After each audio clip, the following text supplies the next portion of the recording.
The Shield faces off against Kane and the New Age Outlaws. We're doing Authority against the relatively brand new baby faces of the Shield.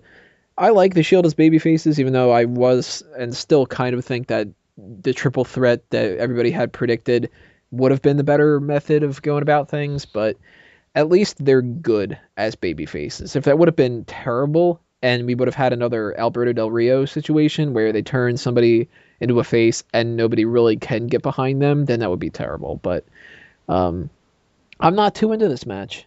I think it could be good, and I'm excited to see what they can pull off because I'm sure the Shield is really going to try their asses, uh, try their hardest to work their asses off and really put on a good show. But I don't know if I would really trust the New Age Outlaws at this point to be the best people for them. And with Kane being in there, that could be a positive. It could be a negative. Uh, I don't know enough about the way that these teams can work together to really just go, oh, well, it's like a Shawn Michaels match. Of course it's going to be great. It could be good, could be bad, could be just okay. And if it's at WrestleMania 30, okay is bad. That's my point of view about all these matches. So if this just ends up being something that would have been really good for Payback and not even good enough for, I don't know, a main event at SummerSlam or something like that, I'm going to be disappointed. And I fully expect the Shield to win here because they're the Shield. Why not? Peyton? Last year at WrestleMania, the Shield was relegated to just a random six-man tag team match, and it was okay then because the Shield was still kind of new, and that was kind of the thing. It was form a team of three super powerful guys from WWE to combat this force that's coming up from these shadowy figures that are coming in and just making a big name for themselves. At this point, Shield deserves better. There should have been a long time setup for this, and it should have been something that people really wanted to see. And that feud was Shield and Wyatt's. And rather than having that build into WrestleMania, they did it with this rush thing for Elimination Chamber, and then they just kind of moved on with each other. And there's no good reason why these teams are not facing each other. There's none. So Bray Wyatt could face John Cena? Is that why? And Luke Harper and Eric Rowan aren't even doing anything? I don't like this at all. I'm sure the match will be fine. They're all excellent hands. I mean, the Shield to go in there and have an excellent match with pretty much anybody. New Age Outlaws, they're veterans. Same with Kane. So I'm sure it'll be an entertaining matchup. But I think I agree with you, Tony. They could have done so much better. And yeah, those guys will be clean. Yeah, those guys will know their timing and all that. But you could have had some more exciting up-and-comers going in there. And I'm not just going to preach on the whole thing, oh, stop pushing the old names in favor of the new names. I'm not going to harp on that. But I'm just saying, the Wyatts, it just made so much sense. Who did not realize this in the booking in the back? It had to be somebody who just really, really wanted to see Wyatt and Cena. And they just said, you know what? I don't care. I want to see this match. And then they went, well, we'll have to figure out all the whole rest of the card. And then they're like, oh, we'll just fucking put it on CM Punk. Whoa, I already made this video with this cool Eminem song. Right. All right, well. So like, damn it, that is kind of catchy. Fuck, okay. My legacy. Oh, all right.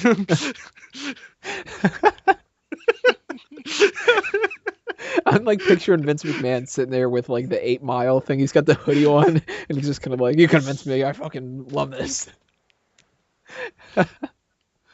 I completely agree about the Wyatt thing, though. That would have been a far better match. It's a shame. And hopefully they don't pull this out and have a good match and then not build up on it, too. Like, how disappointing is it going to be if they are able to prove us wrong, they have a cool match, we think that it's really entertaining and exciting, and then they just go, and for Extreme Rules, you guys are going to face each other again. Ugh. I don't know.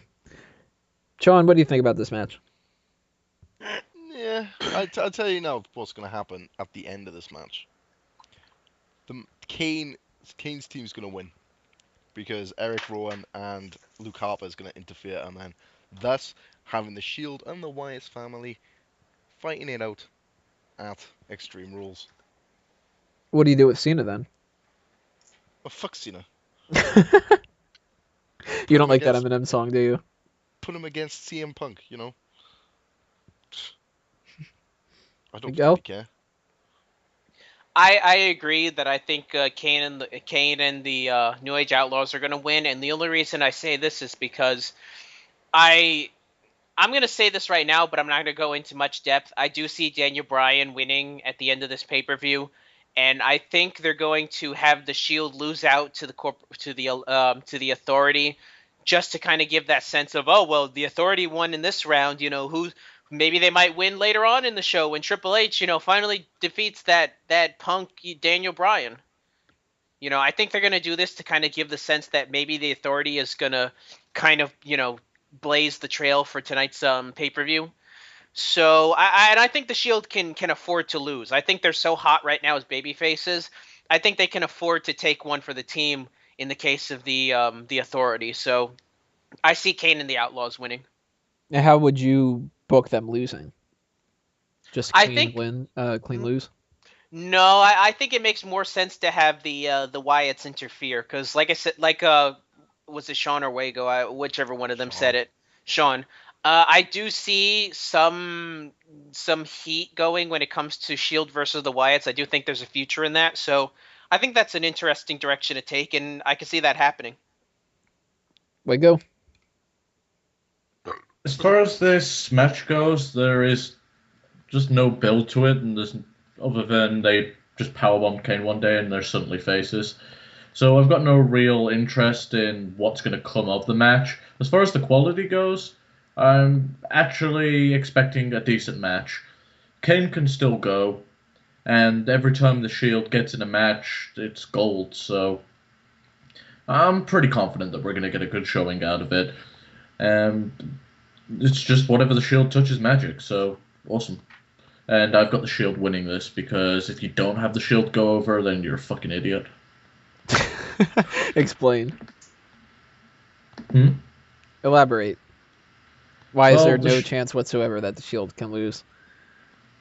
It'd be piss poor booking. I mean, what the hell are you going to do with the New Age Outlaws and Kane after this? Kane's already, there's talks of Kane wanting to leave the company anyway and start venturing on other stuff. The New Age Outlaws have come back for one last run, and they're pretty much not going to do anything else after this. There's not much they can contribute to the WWE. They're just, old. You've got three guys that you've got not much to do with. You might as well have them over and get some momentum behind them for going into the post-Mania season. I just think it'd be dumb to have them lose any steam unless you're planning on planting the seeds of the breakup again. Well, here's the thing, though. They're going into this pay-per-view with no steam at all, so what does it matter? There's no heat in this matchup. That's why I don't think it matters that they lose. I think that they're so over right now as baby faces, it's not going to matter if they lose to Kane and the Outlaws, because it's not like a blood feud right now. It's not like this built up to anything really, substantial. That's why I said I think in this case, I think the Shield can take one for the team. No.